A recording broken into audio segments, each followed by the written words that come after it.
നേരത്തെ സന്ദീപ് വാര്യർ ജെഫ്രി മുത്തുക്കോയ തങ്ങളുടെ വീട്ടിലെത്തി കൂടിക്കാഴ്ച നടത്തിയിരുന്നു. ആ കാഴ്ച കൂടി പ്രേക്ഷകർ കണ്ടിരുന്നു. ഇനി നമുക്ക് മഹാരാഷ്ട്രയിലെയും ജാർഖണ്ഡിലെയും തെരഞ്ഞെടുപ്പിന്റെ വിവരങ്ങൾ കൂടി പ്രേക്ഷകർക്കറിയാം. അവിടെയും തത്സമയം നമ്മുടെ റിപ്പോർട്ടർമാർ വിവരങ്ങൾ നൽകുന്നതിനായിട്ടുണ്ട്. 184 ബൂത്തുകളിൽ നിന്നും തത്സമയ വിവരങ്ങൾ പ്രേക്ഷകർക്ക് നൽകാൻ നമ്മുടെ റിപ്പോർട്ടർ ടിവിയുടെ വലിയ വാർത്താ സംഘം തയ്യാറായി കഴിഞ്ഞിരിക്കുന്നു. പാലക്കാട് രാഹുലിനോടൊപ്പം തന്നെ നിൽക്കുമെന്ന് ഷാഫി പറമ്പിൽ പറയുന്നു. എന്നാൽ ഇടതുമുന്നണി വ്യക്തമായ ഭൂരിപക്ഷം നേടും എന്നാണ് ഇടതുമുന്നണി സ്ഥാനാർത്ഥി പറഞ്ഞത്. NDA സ്ഥാനാർത്ഥിയും വലിയ ആത്മവിശ്വാസത്തിലാണ്.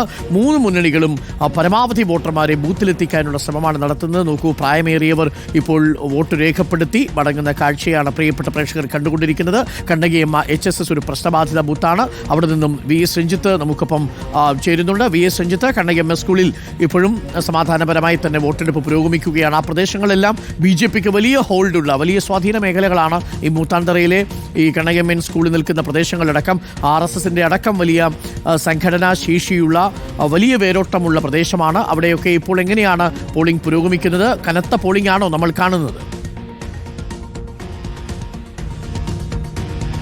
ഡോക്ടർ, തീർച്ചയായിട്ടും നല്ല പോളിംഗ് നടക്കുന്നു. ഇവിടെ സാധാരണ ഞാൻ ചോദിക്കുമ്പോൾ 85% പോളിംഗ് നടക്കാറുണ്ടെന്നാണ് പറയുന്നത്. ഈ ബൂത്തിൽ, അതായത് 18ാം വാർഡിലെ 5 ബൂത്തുകളിലുമായിട്ട് 85% പോളിംഗ് നടക്കാറുള്ള ബൂത്തുകളാണ് എന്നാണ് പറയുന്നത്. എന്ന് പറഞ്ഞാൽ ഏകദേശം 10,000-അടുത്ത് വോട്ടുകൾ ഈ വാർഡിൽ മാത്രമുണ്ട്. ഞാൻ നിൽക്കുന്നത് ഇപ്പോൾ ഈ കണ്ണകിയമ്മ ഹയർ സെക്കൻഡറി സ്കൂളിലാണ്. ഇവിടെ 3 ബൂത്തുകളാണ്. ഈ 3 ബൂത്തുകൾ കൂടാതെ മറ്റ് 2 ബൂത്തുകൾ കൂടിയുണ്ട്. 36, 55 എന്നീ ബൂത്തുകൾ കൂടിയുണ്ട്. അങ്ങനെ ആകെ 5 ബൂത്തുകളാണ് 18ാം വാർഡിലുള്ളത്. ആ 18ാം വാർഡിലെ 5 ബൂത്തുകൾ എന്ന് പറയുന്നത് BJPയെ സംബന്ധിച്ച് വളരെ നിർണായകമായ ബൂത്തുകളാണ്. BJPക്ക് മുനിസിപ്പാലിറ്റിയിൽ ഏകദേശം 34,000 വോട്ട് കഴിഞ്ഞ തവണയുണ്ട്. ആ 34,000 വോട്ടിൽ കൂടുതൽ വോട്ടുകൾ എന്ത് പിടിക്കും എന്നുള്ളതാണ് BJPയുടെ വിജയ സാധ്യതയെ സൂചിപ്പിക്കുന്നത്. ഞാൻ അല്പം മുമ്പ് യുവമോർച്ചയുടെ ജില്ലാ അധ്യക്ഷനോട് ചോദിക്കുമായിരുന്നു എത്ര വോട്ടുകൾ മുനിസിപ്പാലിറ്റിയിൽ കിട്ടും എന്നുള്ളത്. അവരുടെ പ്രതീക്ഷ 6,000 വോട്ടിൽ അധികം മുനിസിപ്പാലിറ്റിയിൽ കഴിഞ്ഞ തവണത്തേക്കാൾ കൂടുതൽ പിടിക്കുമെന്നുള്ളതാണ്. അതായത് BJP ജയിക്കാനുള്ളൊരു കണക്കാണ് അവർ പറയുന്നത്. അപ്പോൾ ജയിക്കാനുള്ള കണക്കിലേക്ക് ഒരു 6,000 വോട്ട് മുനിസിപ്പാലിറ്റിയിൽ തന്നെ അധികം പിടിക്കേണ്ടതുണ്ട്. അതിൽ നിർണായകമാകാൻ സാധ്യതയുള്ള ഒരു ബൂത്തിൽ, ഒരു വാർഡിലാണ് ഞാൻ നിൽക്കുന്നത്. 18ാം വാർഡെന്ന് പറയുന്നത് പാലക്കാട് നിയമസഭാ മണ്ഡലത്തിൽ തന്നെ ആകെ 7 പ്രശ്നബാധിത ബൂത്തുകളുള്ളതിൽ 3 എണ്ണവും ബാധിക്കുന്ന ബൂത്തുകൾ, ബാധിക്കുന്നതായി കണ്ടെത്തിയ ബൂത്തുകളിൽ 7 എണ്ണത്തിൽ 3 എണ്ണവും നിലനിൽക്കുന്ന 18ാം വാർഡിലെ 56, 57, 58 ബൂത്തുകളിലാണ് ഞാൻ നിൽക്കുന്നത്. സ്ത്രീകളാണ് കൂടുതലായിട്ടുള്ളത്. സ്ത്രീകളും പ്രായമുള്ള ആളുകളും ഒക്കെ നേരത്തെ തന്നെ വോട്ട് ചെയ്യാൻ വരുന്നുണ്ട്. ഇവിടെ 6:30 മണിയോടുകൂടി തന്നെ ആളുകൾ എത്തി തുടങ്ങിയിരുന്നു. 3 ബൂത്തുകളിലും നല്ല തിരക്കുണ്ട്. താരതമ്യേന 58ാം ബൂത്തിൽ മാത്രമാണ് ഒരല്പം കുറവുള്ളത്. 56ലും 57ലും നല്ല തിരക്കാണ്. ഈ 3 ബൂത്തുകളിലുമായിട്ട് ഏകദേശം 3,200 വോട്ടർമാരുണ്ട്. രാവിലെ ഉച്ചയോടുകൂടി തന്നെ ഇവിടുത്തെ ഭൂരിഭാഗം വോട്ടുകളും പോൾ ചെയ്യപ്പെടാറുണ്ട് എന്നുള്ളതാണ് ഇവിടെ പ്രദേശവാസികളൊക്കെ പറഞ്ഞുകൊണ്ടിരിക്കുന്നത്. ഏതായാലും പ്രശ്നബാധിത ബൂത്ത് എന്ന് പറയുന്നു. ക്യാമറ നിരീക്ഷണമുണ്ട്. പക്ഷേ ഇതുവരെ ഒരു പ്രശ്നവും ഉണ്ടായിട്ടില്ല. എല്ലാ പോളിംഗ് സ്റ്റേഷനുകളിലും 3 ബൂത്ത് ഏജന്റുമാർ, 3 പാർട്ടിയുടെയും 3 മുന്നണിയുടെയും ബൂത്ത് ഏജന്റുമാർ ഇവിടെ ഉണ്ട്. പോലീസിൻ്റെ വലിയ സുരക്ഷയുണ്ട്, ക്യാമറയുണ്ട്. അതുകൊണ്ട് തന്നെ വലിയ പ്രശ്നങ്ങളില്ലാതെ ഇപ്പോൾ വോട്ടെടുപ്പ് പുരോഗമിച്ചുകൊണ്ടിരിക്കുന്നു. മുനിസിപ്പാലിറ്റിയിൽ ഏറ്റവും നിർണായകമായൊരു ഭാഗമാണ് മൂത്താന്തറ എന്ന് പറയുന്നത്. പാലക്കാട് മുനിസിപ്പാലിറ്റിയിൽ ഏകദേശം 2 കിലോമീറ്റർ ഭാഗം ഇവിടെയുണ്ട്. ആകെ 15,000 ആളുകളാണ് ഈ ഭാഗത്ത് താമസിക്കുന്നതെന്നാണ് മുനിസിപ്പാലിറ്റിയുടെ കണക്ക്. അതിൽ തന്നെ ഒരു 10,000-അടുത്ത് വോട്ടുകളുണ്ട് എന്ന് പറയപ്പെടുന്നു. ഏതായാലും BJP വലിയ പ്രതീക്ഷ വെക്കുന്ന ഈ മുനിസിപ്പാലിറ്റിയിൽ നല്ല പോളിംഗ് നടക്കുന്നു എന്നുള്ളത് BJPക്ക് പ്രതീക്ഷ വെക്കാം. പക്ഷെ സമാനമായി മറ്റു പഞ്ചായത്തുകളിലൊക്കെ പോളിംഗ് നല്ല രീതിയിൽ പുരോഗമിക്കുന്നു. 184 ബൂത്തുകളിലും വെബ്കാസ്റ്റിംഗ് സംവിധാനം ഒരുക്കിയിട്ടുണ്ട് എന്നുള്ളതാണ്. വ്യാജ വോട്ട് ആരോപണം നേരിടുന്ന ബൂത്തുകളിൽ പ്രത്യേക സംവിധാനവും ഏർപ്പെടുത്തിയിട്ടുണ്ട്.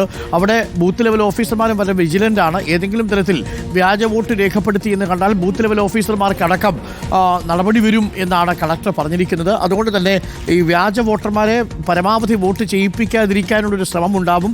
പക്ഷേ വോട്ടർ പട്ടികയിൽ പേരുണ്ടെങ്കിൽ ന്യായമായും അവർക്ക് വോട്ട് രേഖപ്പെടുത്താനുള്ള അവകാശമുണ്ട്. എന്നാൽ ഈ വ്യാജ വോട്ട് ആരോപണം നേരിടുന്ന വോട്ടർമാർ വന്നാൽ തടയും എന്നാണ് CPM പറഞ്ഞിരിക്കുന്നത്. അത് പാർട്ടിയല്ല തടയുക, ജനം തടയുമെന്ന് പറയുമ്പോൾ അതും വലിയ സംഘർഷ സാധ്യതയുള്ളതായിട്ട് നമ്മൾ മനസ്സിലാക്കുന്നു. പക്ഷേ നിലവിൽ ഇതുവരെയും അങ്ങനെ ഒരു വ്യാജ വോട്ടും ഉള്ള ഒരാളും പോളിംഗ് ബൂത്തിൽ എത്തിയിട്ടില്ല എന്നാണ് നമ്മൾ മനസ്സിലാക്കുന്നത്, അല്ലേ?